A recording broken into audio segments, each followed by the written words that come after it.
So I'm going to try and describe briefly the output of the unresolved galaxy classifier, UGC, which is a module of the CU8,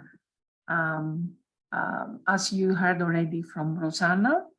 I mentioned here the names of the group that has worked on this for some of these. Mary Contizas, for example, is the one that started all this with Yannis Belas-Velidis. I joined the group much later, and Evdokia also was part of the group from the first steps.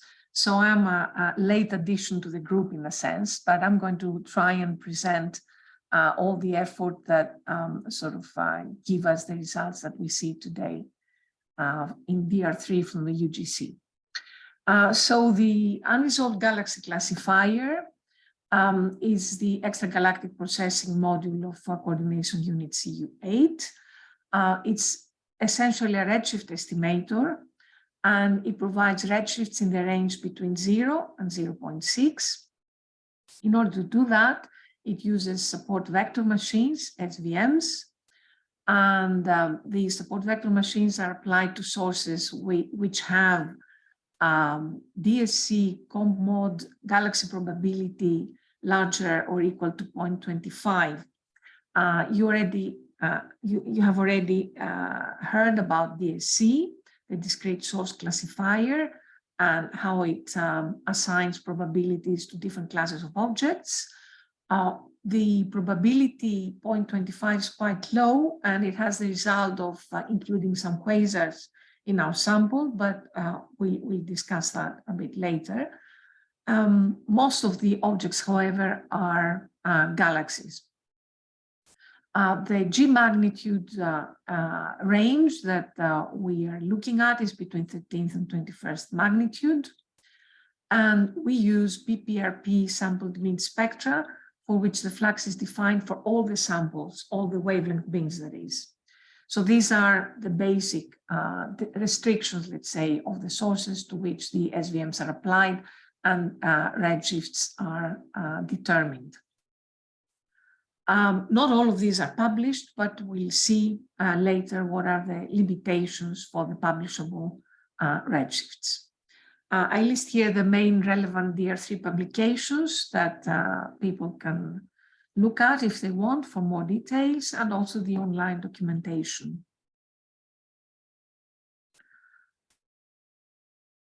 So the DSC probabilities that are used, that I already mentioned, the sources processed by UGC are determined according to the classification probabilities provided by the DSC. The DSC, I'm just reminding you a few, the basics. The DSC classifies sources probabilistically into 5 classes: quasars, galaxies, stars, white dwarfs, and physical binary stars. The DSC uses 3 different classification methods: spec mode, a loss mode, and comp mode, the latter being combined the first 2 into a new posterior probability over all 5 classes. And it's this last one that we use with UGC. So UGC processes all sources with a DSC comp mode probability larger than 0.25. The input of the SVMs are the BPRP spectra, as sampled by SMS Gen. We have clipped the edges of the spectrum, which have low signal to noise. So the final BP range is between 366 and 627 nanometers, and the RP between 620 and 996 nanometers. And you can see an example of this spectra on the right, which is the blue is the BP and the red is the RP spectrum. Each pair of truncated spectra is then concatenated to form the SVM input vector of 186 fluxes. The total BP and the RP fluxes are recalculated for the truncated wavelength ranges. So here I show you some examples of BPRP spectra, and on the bottom you can see the SDSS spectra with much higher resolution, of course, spectrographs. And you can see that the sort of thicker lines are the observed spectra. The thinner lines are simulated spectra based on the SDSS spectrum and the model that you expect Gaia, the BPRP, expected to look like for the input of the spectrum from the SDSS. So there are differences, obviously, but you can see that some of the basic emission lines can be seen very broad, of course, because the resolution of the BPRP spectra is much lower than the SDSS spectra. But this is the spectra we have to work with and derive redshifts from. The SDSS spectra are our basis for redshifts for our training, but I'll come to that in a minute. So the support vector machines that are used, they're based on the LibSVM library of Chang and Lin 2011. We have built 3 SVM models. The main SVM model is the TSVM, the total redshift range SVM model, which determines the published redshift and associated prediction intervals. I'll explain these in a minute. And there are another 2 SVMs, a regression and a classification SVM model. I'm not going to get into any more details about those. They are applied discretized redshifts, and they are used exclusively for internal validation of the redshift produced by the TSVM model. Now, let's see how we have built our training and testing sets for the SVMs.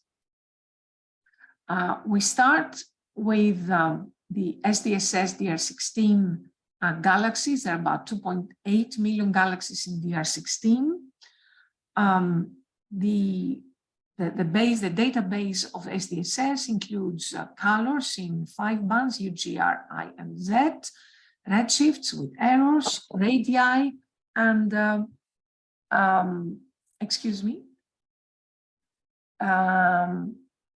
of these, there are we remove a percentage of sources that have poor data or missing data in photometry size or redshift, and we end up with 2.7 million sources. And these are cross-correlated with the Gaia sources, and we end up with 1.2 million galaxies that are galaxies with a Gaia counterpart. And of these, BPRP spectra are available for 0.7 million galaxies. If we also add the limitation of redshift less than 0.6, we end up with the base set of 700,000 sources approximately, and these are the set of objects which we use for training and testing. In these plots here, I show you on the left the redshift versus magnitude distribution of all SDSS galaxies of the 2.7 million sources. And in the middle, you can see the cross-matched objects with Gaia, and you can see that there is a missing blob here of objects, which is basically due to the the higher magnitude limit for SDSS with respect to Gaia. So we see fainter objects with SDSS. And on the right, you can see the subset with APSIS validated BPRP spectra. So this is the base set distribution between the redshift versus magnitude distribution of the base set of the 700,000 objects. The square here marks the subset that so it's between G between 13 and 21 and redshift up to 0.6. So the base set is our basis, and from this we apply some additional limitations, some additional filters to to get the so-called clean set, which has better quality spectra to use for training. So the limit is G less than 21. BPRP spectra must be composed of a minimum of 6 epochs of observations. The flux, the BP spectral flux has to be between 0.3 and 100, and the RP spectral flux between 0.5 and 200. The image size as derived by SDSS, of course, the Petrosian radius is between 0.5 and 5. Interstellar extinction, the R band below 0.5 to avoid highly reddened sources. And redshifts are larger than 0.01 in order to exclude the very nearby extended galaxies. From the clean set, which has 380,000 galaxies after we apply all these filters, the 700,000 we started with end up with 80,000 galaxies. So this is the clean set, and the training set is a subset of the clean set. It includes just 6,000 galaxies, which are used for training of the SVMs.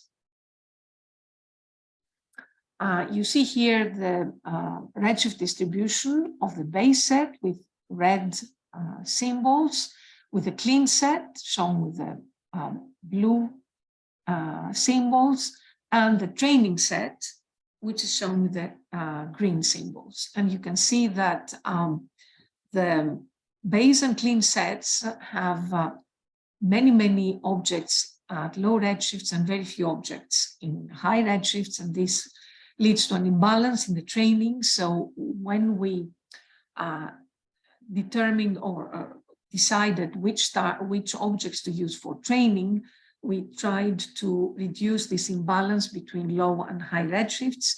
And the result is what you see with the green symbols. We have a much less serious imbalance between low and high redshifts with respect to, compared to the base and the clean set. So the green points is the redshift distribution of the training set, but still there is an imbalance between low and high redshifts.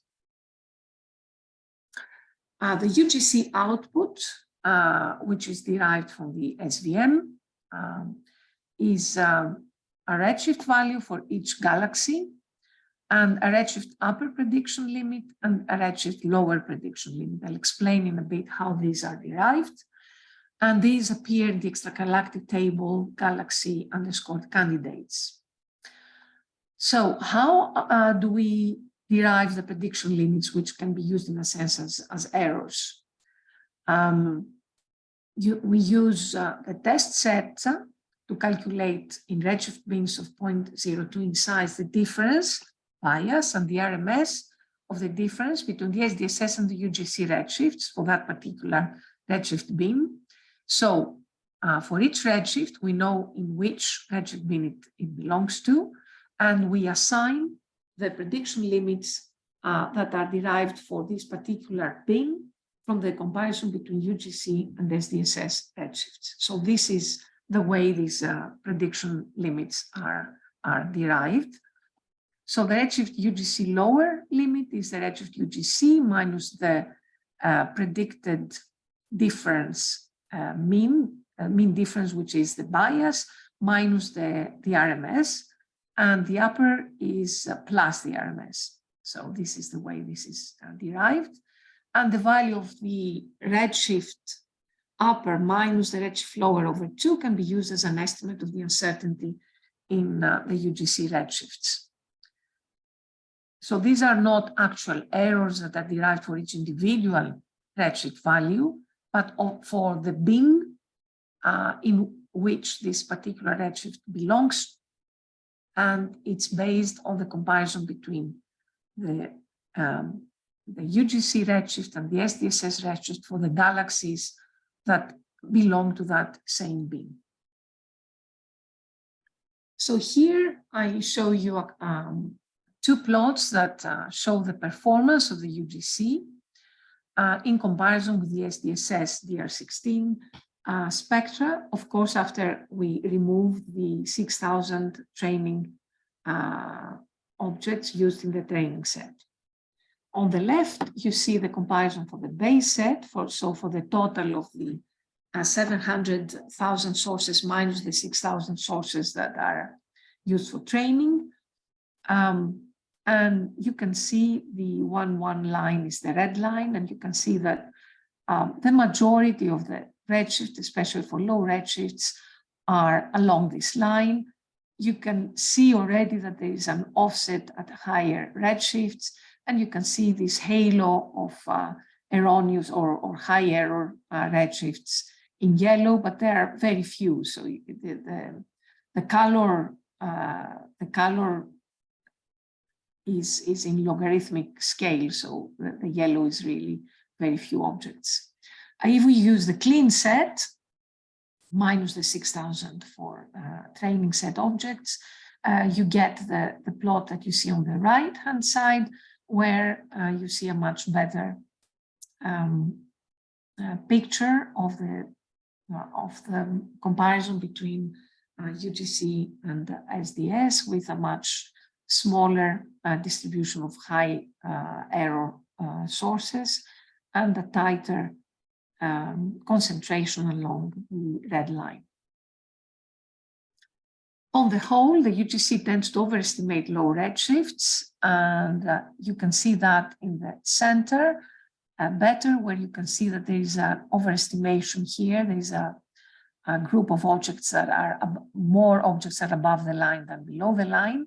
And you can see that also the left-hand side bin histograms, which show the in red the distribution of the UGC redshifts, and in blue the distribution of the SDSS redshifts.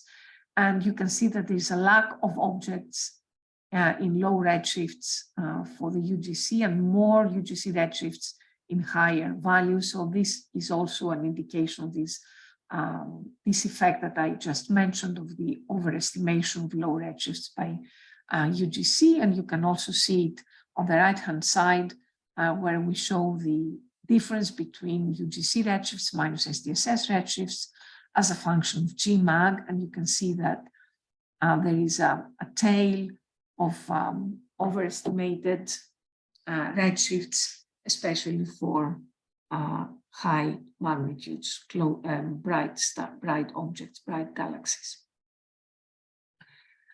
In this plot, we show you some of the objects that are observed that are used in UGC are not actually galaxies, but they are quasars.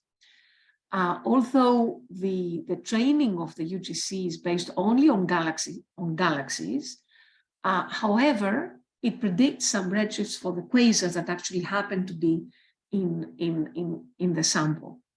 On the right-hand side, we show you the comparison between the redshifts derived from UGC and the redshifts given by SDSS for these cases of quasars that actually have redshifts below 0.6. And you can see that although the SVM was not trained for quasars, the redshifts we derive are quite good.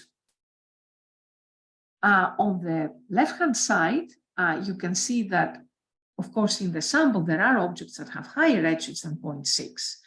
And there are some galaxies and some quasars in this category that have redshifts above 0.6. And the UGC does not do, of course, a good job at all in deriving redshifts for these objects, because it's not trained for high redshifts at all. So the objects that actually have higher redshifts, as you can see in this plot, between 1 and 6, have completely erroneous redshifts derived by UGC. So one should not use redshifts above 0.6 at all, derived by UGC. Here is a summary plot for the entire redshift range between 0 and 0.6. In orange, you can see, in gray, you can see the bias. So the mean difference between SDSS and UGC in the various bins, redshift bins. And in orange, you can see the RMS. The average RMS is 0.039 and the average bias is minus 0.06, but you can see that there are also some systematic correlations between the error, the bias and the error and redshift. You can see already the overestimation of redshift for low redshifts and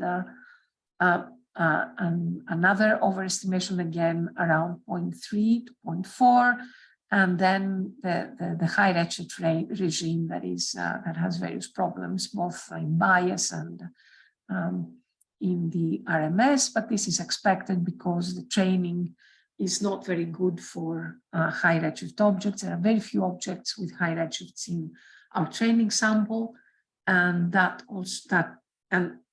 compared and combined with imbalance in the training causes all these problems for the high redshift objects. We proceeded with a very careful validation of the resulting UGC redshifts and determined some acceptability filters for publishable output. There's no need to go into details about how these were determined, but these are the filters that have been applied. So the published data have these filters applied to, and one has to take this into consideration when using the data in a statistical sense. I would also like to mention here that the objects for which we found large discrepancies between the UGC redshifts and the SDSS redshifts have some particular features. A lot of them, a significant percentage of them, seem to have close companions, or they have a very strong and variable background. The images you see here are taken from the SDSS, and they are images of there are 5 examples of redshift of galaxies for which the UGC redshift has a large difference from the SDSS redshift, larger than 0.2. And you can see that in all cases that are shown here, there's a close companion in the first 2 examples, and there's a strong variable background on the 3 images on the right.